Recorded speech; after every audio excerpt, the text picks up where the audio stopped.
আসসালামু আলাইকুম। বাংলাদেশ বেতার খুলনা খবর পড়ছি নুরুন্নাহার সুমনা।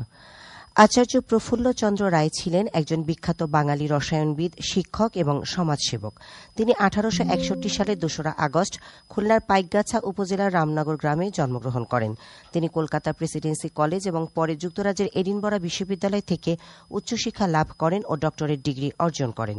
গতকাল ছিল পিসি রায়ের 165তম জন্মবার্ষিকী।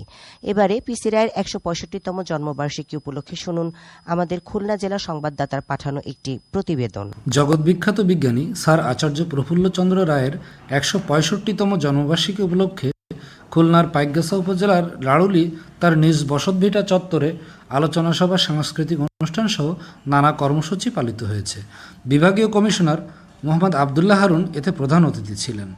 প্রধান অতিথির বক্তব্যে তিনি বলেন, স্যার আচার্য প্রফুল্লচন্দ্র রায়ের জীবন কর্ম নিয়ে আমরা অনেক বক্তব্য শুনলাম, বিশেষ করে এই অঞ্চলের যারা জ্ঞানীগুণী ব্যক্তি। এর আগে বিজ্ঞানীর প্রতিকৃতিতে পুষ্পমাল্য অর্পণ করা হয়। পরে তার জীবন ও কর্মের উপর ভিডিও ডকুমেন্টারি প্রদর্শন, স্মরণ সভা, আলোচনা অনুষ্ঠান এবং শিক্ষার্থীদের অংশগ্রহণে বিভিন্ন প্রতিযোগিতার বিজয়ী ও বিজেতাদের মাঝে পুরস্কার বিতরণ করা হয়। জেলা প্রশাসক মিস হুরে জান্নাতের সভাপতিত্বে উপজেলা নির্বাহী কর্মকর্তা ওয়াসিউজ্জামান চৌধুরী, পাইকগাছা উপজেলা বিএনপির আহ্বায়ক ডাক্তার আব্দুল মাজেদ, সহকারী পুলিশ সুপার মোহাম্মদ আমির হামজা, খুলনা প্রত্নতত্ত্ব অধিদপ্তরের আঞ্চলিক পরিচালক মহিদুল ইসলাম, ইউএনবি খুলনা ব্যুরো প্রধান শেখ দিদারুল আলম সহ গণ্যমান্য ব্যক্তিবর্গ এ সময় উপস্থিত ছিলেন। অনুষ্ঠানে বক্তারা আচার্য প্রফুল্লচন্দ্র রায়ের বিজ্ঞান চর্চা, শিল্পোদ্যোগ ও জীবন দর্শন এবং তার আদর্শ ও চেতনা তরুণ সমাজের মাঝে ছড়িয়ে দেওয়ার আহ্বান জানান। মোহাম্মদ কামাল হোসেন, জেলা সংবাদদাতা, বাংলাদেশ বেতার, খুলনা।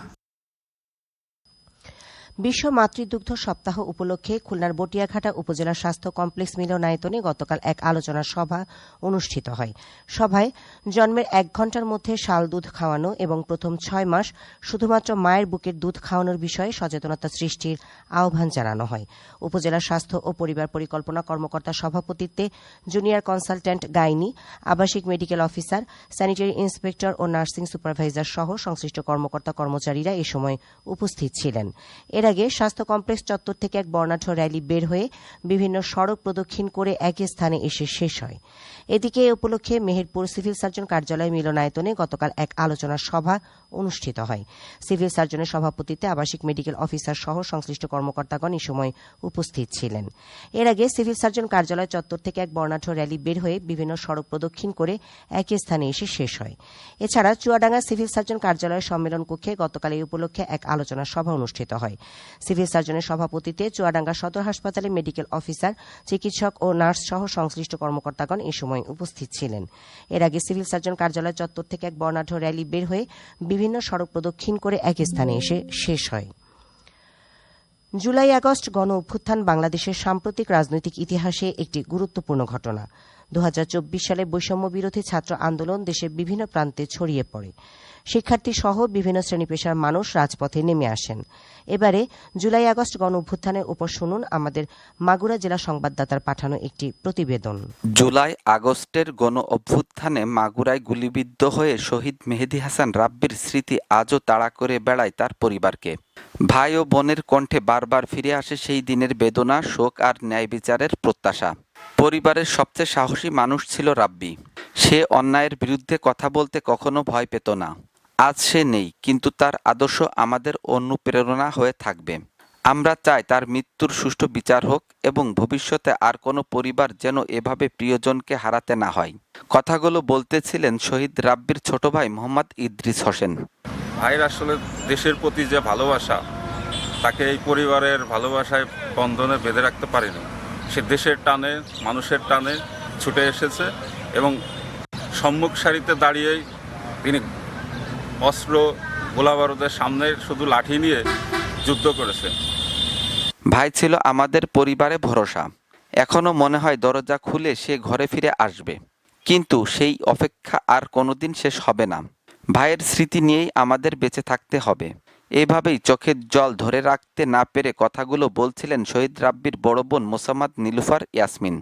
শহীদ রাব্বির বড় বোন, ওই দিন আমার ভাই সকল ছেলেপেলে নিয়ে পার্নান্দোল এই ব্রিজের উপরে এই স্বৈরাচারীদের বিরুদ্ধে নেমেছিল। তাদের হাতে শুধু লাঠি ছিল, আর স্বৈরাচারীদের হাতে ছিল পিস্তল, অগ্নি অস্ত্র। শহীদ রাব্বি শুধু পরিবারের নয়, এলাকার মানুষের কাছেও একজন পরিচিত ও সহযোগিতা প্রবণ মানুষ ছিলেন। মোহাম্মদ আরাফাত হোসেন, বাংলাদেশ বেতার, খুলনা।